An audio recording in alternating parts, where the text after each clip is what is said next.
एक विशाल क्षुद्र ग्रह जैसा वस्तु क्रूल ग्रह के ऊपर तैरता है। अचानक यह अपना मार्ग बदलता है और ग्रह पर उतरता है। इस चट्टान से एक विशाल सेना निकलती है जिसे स्लेयर्स कहा जाता है। ये प्राणी गांवों और शहरों को आतंकित करने लगते हैं। इन स्लेयर्स का शासक एक विशाल एलियन प्राणी है जिसे दी बीस्ट कहा जाता है। एक पुराने आदमी यनियर की आवाज एक भविष्यवाणी के बारे में बताती है कि एक दिन एक युवा राजकुमार के पास दी बीस्ट को हराने की शक्ति होगी। इस भविष्यवाणी के अनुसार क्रूल का उद्धार करता राजकुमार कॉल्विन है, जो लिसा नामक एक युवती से सगाई कर चुका है।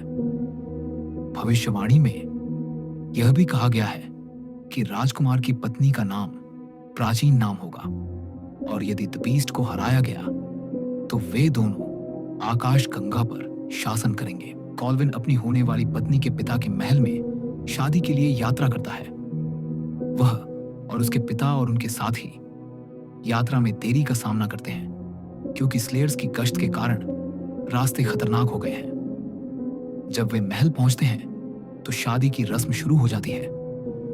जैसे ही दूल्हा और दुल्हन एक जादुई लॉ का आदान प्रदान करने वाले होते हैं, स्लेयर्स महल पर हमला कर देते हैं और रस्म को बाधित कर देते हैं।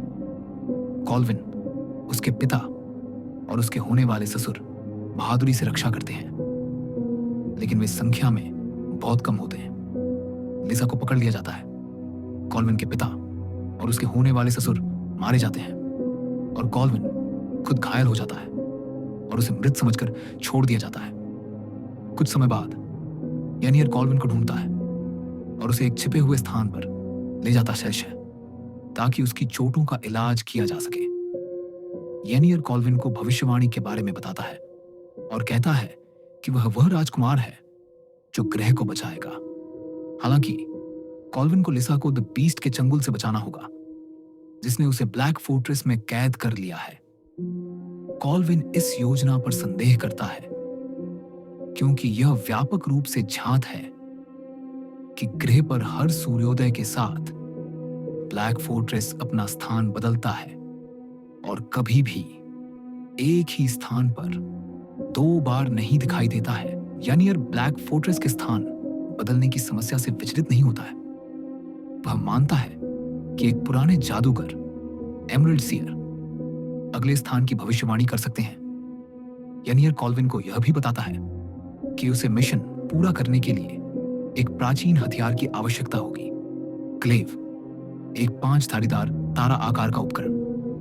इसे प्राप्त करने के लिए वे ग्रेनाइट पर्वतों की यात्रा करते हैं। कॉल्विन एक ज्वालामुखी की दरार में खतरनाक चढ़ाई करता है और क्लेव को लावा की धारा में पड़ा हुआ पाता है। वह इसे निकालता है और कालिक की परत हट जाती है, जिससे एक अलंकृत हथियार का पता चलता है।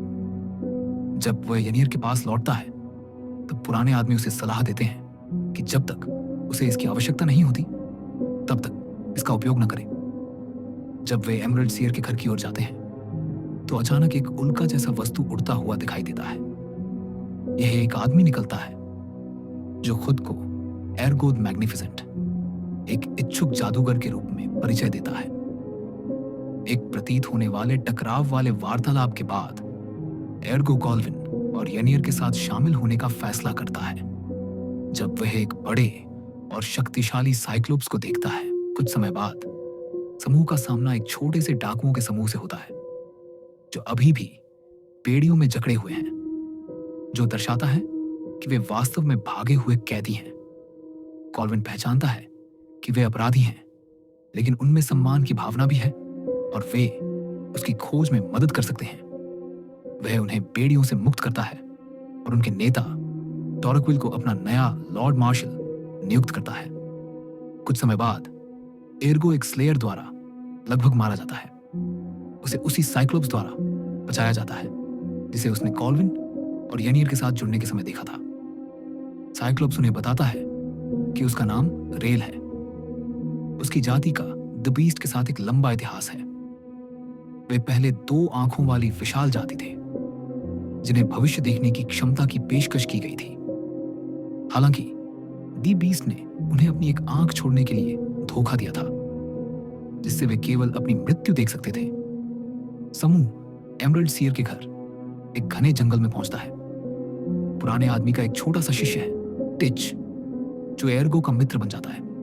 सीयर एक बड़े पन्ना का उपयोग करके ब्लैक फोर्ट्रेस के अगले स्थान की भविष्यवाणी करता है, लेकिन डेथ बीस्ट द्वारा हिंसक रूप से बाधित किया जाता है, जो रत्न को कुचल देता है। सीयर कहता है कि वह अपने स्वयं के मंदिर में फिर से प्रयास कर सकता है, जो एक पास के दलदल में गहरा है, जहां द बीस्ट की शक्ति नहीं पहुंच सकती है।